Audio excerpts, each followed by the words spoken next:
Hay momentos en la historia en los que el silencio pesa más que cualquier palabra.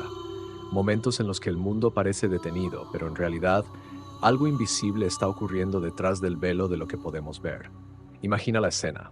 El cielo no grita, la tierra no responde, y una cruz ya está vacía.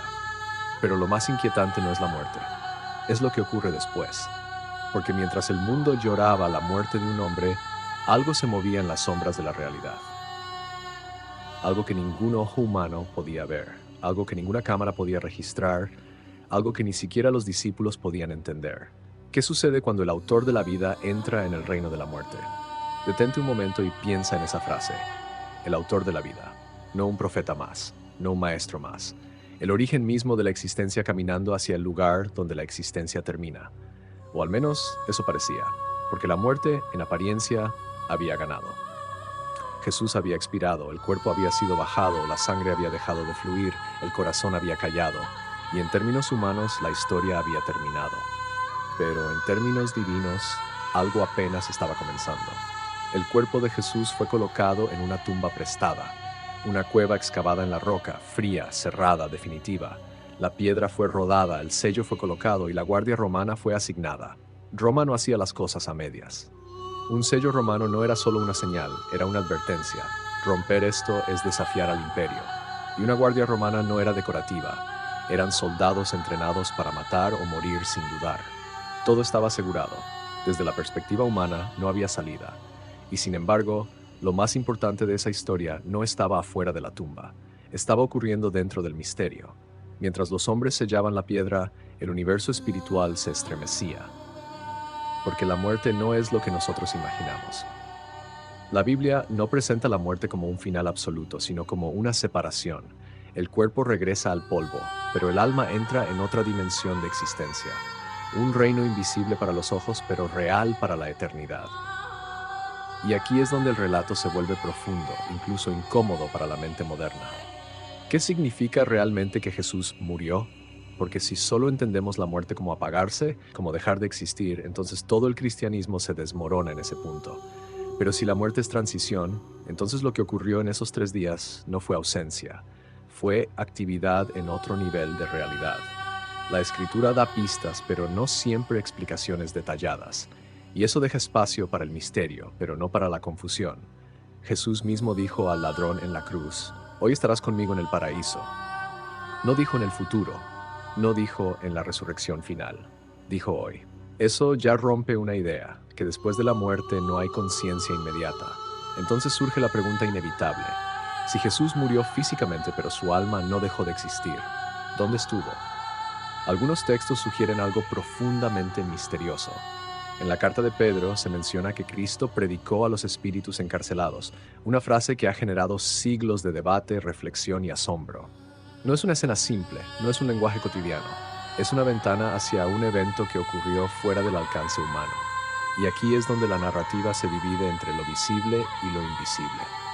Porque mientras los discípulos lloraban en la tierra, en el reino invisible, algo estaba ocurriendo con el rey. El sábado llega.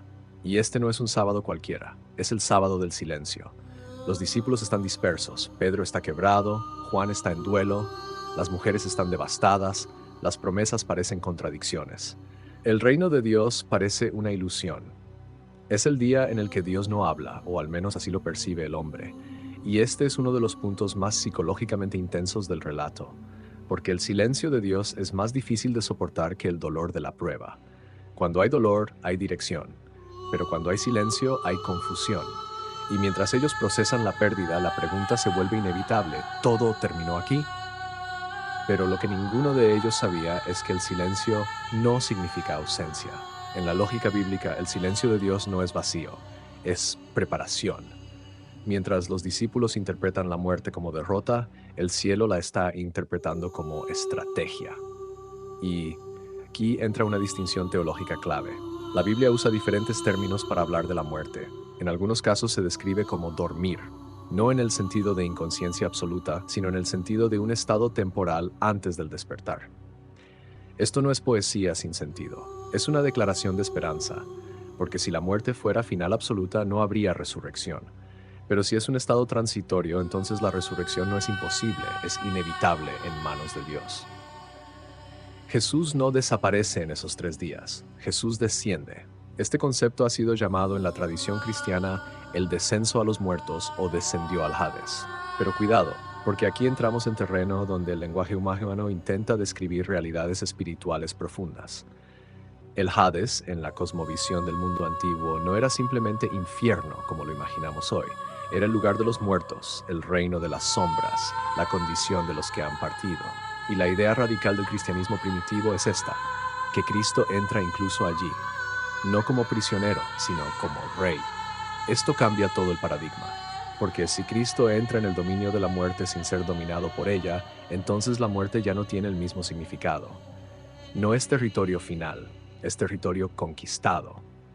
Pero aún así la pregunta persiste con fuerza. ¿Qué hizo exactamente Jesús durante esos 3 días? Algunos teólogos han sugerido que proclamó victoria, otros que liberó cautivos, otros que manifestó autoridad sobre las fuerzas espirituales. Pero lo central no es la precisión geográfica del evento, sino su significado cósmico.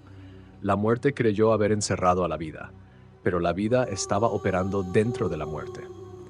Y mientras los romanos custodiaban una piedra, el universo estaba siendo reorganizado. Pensemos en esto con más profundidad. La cruz no fue solo un evento histórico, fue una batalla de dimensiones invisibles. Lo que ocurrió allí no fue únicamente físico, fue también espiritual. Por eso los evangelios no terminan en la cruz, porque la cruz es victoria en desarrollo, no victoria final. La victoria final se revela en el vacío de la tumba, pero incluso la tumba vacía no es el final del misterio, porque antes de que la piedra sea removida, algo ya ha ocurrido en el interior del sistema de la muerte. Y aquí es donde el pensamiento no llega a su límite, porque estamos intentando comprender lo que ocurre cuando el Creador entra en su propia creación en el punto donde la creación parece terminar. Los 3 días no son simplemente un intervalo cronológico, son una declaración teológica. Día 1, la muerte parece absoluta. Día 2, el silencio parece definitivo. Día 3, la expectativa invisible crece. Pero en el reino espiritual no hay pasividad. El cielo no está en pausa. Mientras el mundo interpreta ausencia, Dios está ejecutando redención. Y aquí surge una imagen poderosa. El mundo ve una tumba cerrada, pero el cielo ve una puerta en transición. El mundo ve un final, pero el cielo ve un proceso. Y en ese proceso algo esencial está siendo establecido. La muerte ya no es soberana. Porque si Cristo puede atravesarla, entonces la muerte ya no es el último enemigo. Es un enemigo vencido desde dentro. Ahora piensa en los discípulos otra vez. Ellos no tienen esta perspectiva. Ellos solo tienen recuerdos, promesas y dolor. Para ellos el maestro está muerto y el futuro está cerrado. Pero el sábado de silencio tiene un propósito que ellos no pueden ver. Porque a veces Dios permite el silencio para redefinir la fe. Una fe que solo cree cuando hay señales no es fe. Es dependencia de estímulos, pero una fe que permanece en el silencio es una fe transformada. Y aquí, en ese silencio, la historia está siendo reescrita desde la raíz. Mientras tanto, el mundo invisible está en movimiento. El que tenía las llaves de la muerte no está esperando ser liberado, está actuando. El que dijo consumado es, no está descansando en derrota, está ejecutando la consumación. Y el concepto de descanso aquí no es inactividad, es cumplimiento. Porque incluso en el silencio, Dios sigue siendo soberano. Ahora bien, cuando llegamos al tercer día, algo cambia. El lenguaje bíblico no describe simplemente una reanimación de un cadáver, describe una resurrección. Y eso es distinto, porque la resurrección no es regreso a la vida anterior, es entrada a una nueva realidad. El cuerpo de Jesús no solo vuelve a vivir, es transformado. La muerte no lo sujeta más. Y eso significa que lo que ocurrió en esos 3 días no fue pérdida de control, sino demostración de dominio. La muerte tuvo acceso al cuerpo, pero no tuvo autoridad sobre la vida. Y aquí está la clave del misterio. Jesús no fue derrotado por la muerte. Jesús entró en la muerte como quien entra en territorio enemigo para desarmarlo desde dentro. Esto redefine todo. No estamos hablando de un mártir, estamos hablando de un conquistador. No estamos hablando de una tragedia, estamos hablando de una estrategia eterna. Y mientras la piedra seguía sellada, algo ya había sido decidido en el orden invisible. La tumba no podía retenerlo, porque la muerte solo puede retener lo que le pertenece. Y Jesús no le pertenecía a la muerte. ni siquiera en su cuerpo. Entonces, cuando el tercer día llega, la historia no comienza con sorpresa, comienza con cumplimiento. La piedra no es removida para liberar a Jesús, es removida para mostrar que ya no está. Y aquí el misterio alcanza su punto máximo, porque el lugar donde parecía haber final ahora es evidencia de victoria. El vacío de la tumba no es ausencia, es declaración. La muerte no lo sostuvo, el silencio no lo venció, el Hades no lo retuvo. Y los 3 días no fueron ausencia de actividad. Fueron la culminación de una victoria invisible.